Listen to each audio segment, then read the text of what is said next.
Yun, para po sa mga supporters ko dyan, sa mga solid followers ko dyan, meron po tayong 4 na pang money hunt. Hindi ko na po kayo pahihirapan, nandito lang po yan sa loob ng aming bakuran. So para lamang po ito sa mga solid follower ko dyan. Syempre kung sino yung nakafollow sa akin, sila yung makakakita nito.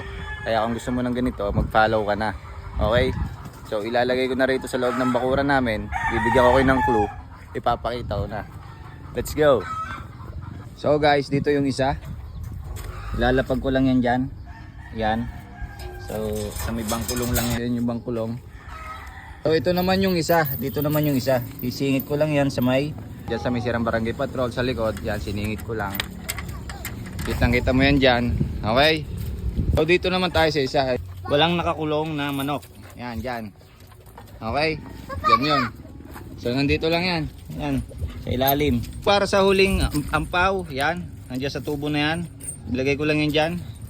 Okay? Yan lang. Yun. So good luck hunters. Happy hunting. Peace.